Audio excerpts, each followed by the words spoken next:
For more than 5 decades, Peace Corps volunteers in 141 countries have devoted their ingenuity, creativity, and grit to a common purpose of helping to solve critical challenges alongside community leaders.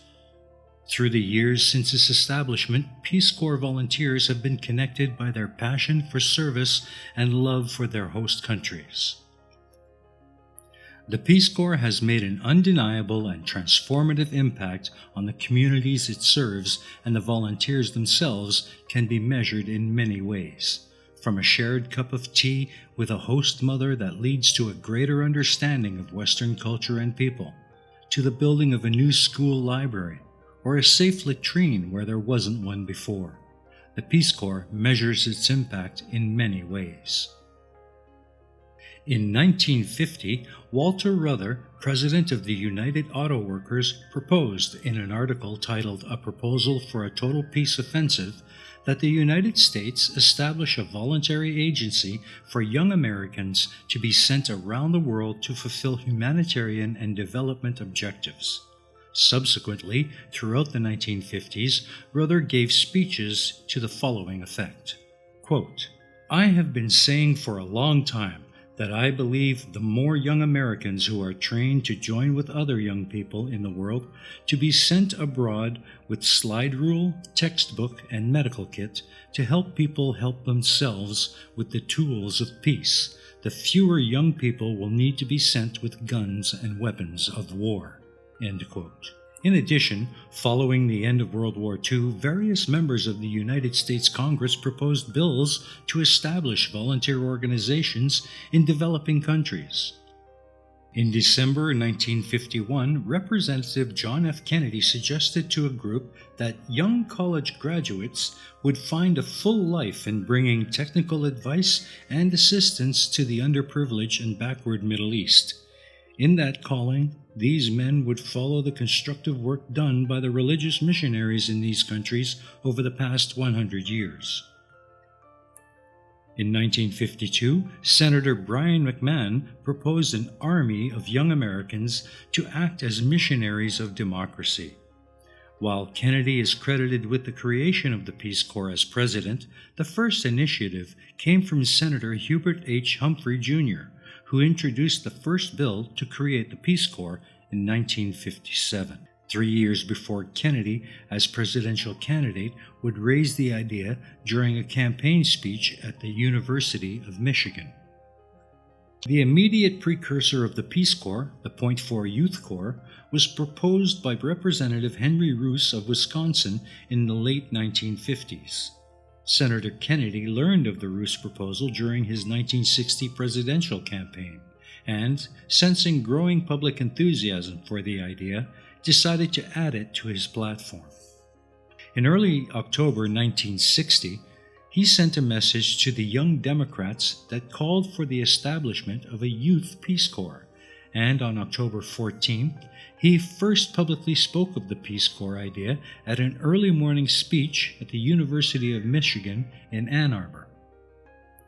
The night before, he had engaged Vice President Richard Nixon in the third presidential debate and was surprised to find an estimated 10,000 students waiting up to hear him speak when he arrived at the university at 2 a.m. The assembled students heard the future president issue a challenge. How many of them, he asked, would be willing to serve their country and the cause of freedom by living and working in the developing world for years at a time? On January 20, 1961, in his famous inaugural address, he promised aid to the poor of the world. To those people in the huts and villages of half the globe struggling to break the bonds of mass misery, we pledge our best efforts to help them help themselves for whatever period is required, not because the communists may be doing it, not because we seek their votes, but because it is right. If a free society cannot help the many who are poor, it cannot save the few who are rich.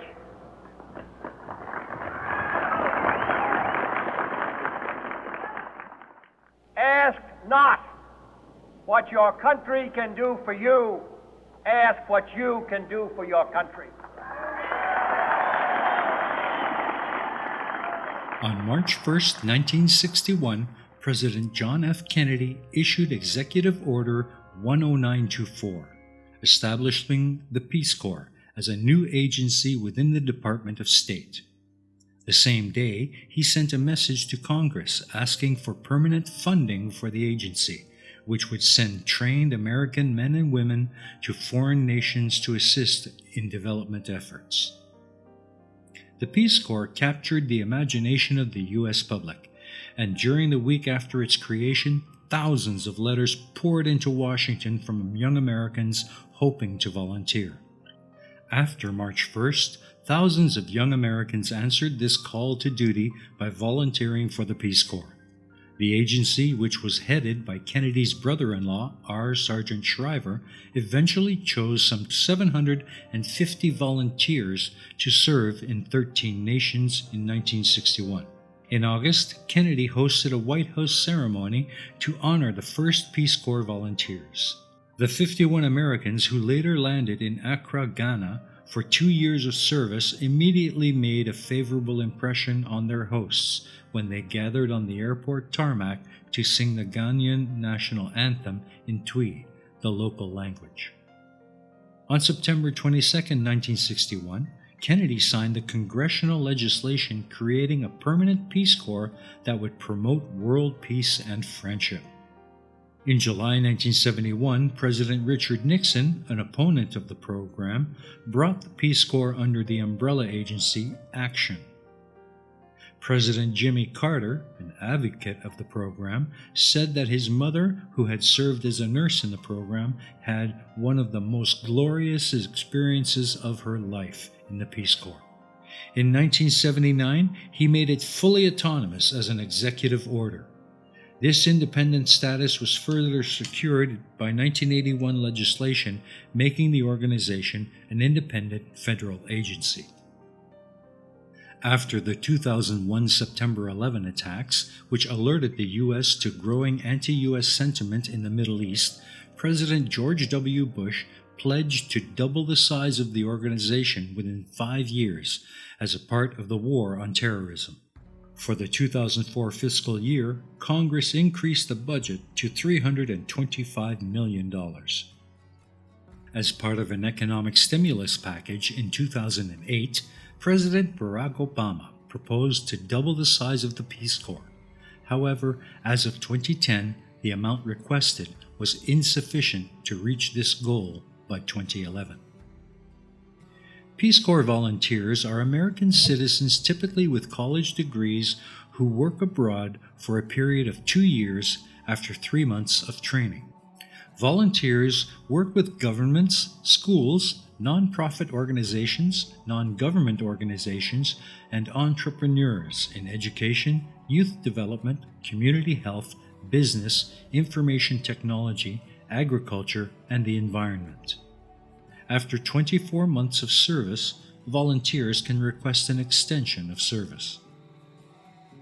Since its inception, more than 235,000 Americans have joined the Peace Corps and served in 141 countries. On March 15, 2020, due to the current pandemic, the Peace Corps announced it was temporarily suspending operations and that all volunteers, numbering nearly 7,000 at the time, would be evacuated from their posts. As of October 2020, there were no volunteers serving, but most Peace Corps staff were back at work with the hopes of returning some volunteers to the field in some small number of countries as early as January 2021. The Peace Corps is involved in many initiatives. The Corps launched its initiative to engage volunteers in malaria control efforts in 2011. The initiative, which grew out of malaria prevention programs in the Peace Corps Senegal, now includes volunteers in 24 African countries. The Corps also offers a variety of environmental programs. Needs assessment determine which programs apply to each country. Programs include effective and efficient forms of farming, recycling, park management, environmental education, and developing alternative fuel sources. Peace Corps Response, formerly named the Crisis Corps, was created by Peace Corps Director Mark Guerin in 1996. The Crisis Corps, modeled after the National Peace Corps Association's successful emergency response network of returned Peace Corps volunteers willing to respond to crises when needed. On November 19, 2007, the Crisis Corps' name was changed to Peace Corps Response. The Crisis Corps title was retained as a unique branch within Peace Corps Response, designed for volunteers who are deployed to true crisis situations, such as disaster relief following hurricanes, earthquakes, floods, volcanic eruptions, and other catastrophes. Peace Corps volunteers leave a legacy in the lives of the community members they reach, educate, and inspire. Some of those young people grow up to be extraordinary leaders, including engineers, doctors, and government officials. Returned Peace Corps volunteers have gone on to achieve extraordinary success in all kinds of fields. Some, inspired by their service, stay in education or health-related professions, or choose to join the Foreign Service.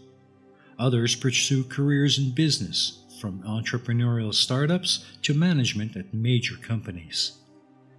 Many returned Peace Corps volunteers are working as journalists, writers, members of Congress, and even astronauts. Today, the Peace Corps continues to be an olive branch to countries around the world, helping them to help themselves, and is a testament to the lessons learned through the horrors and brutality humanity has suffered in the wars that preceded its inception, with the hope of creating a world where nations can learn to understand each other, help each other, and ultimately avoid the pain that war brings. The Peace Corps is a shining example of the good that can come when we take the time to reflect and remember those who paved the way to peace through the pain of progress.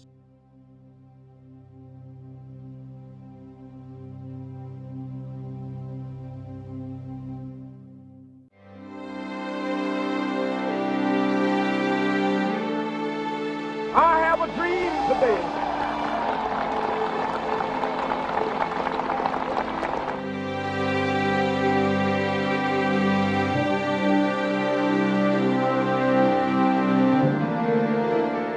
Free at last, free at last. Thank God Almighty, we are free at last.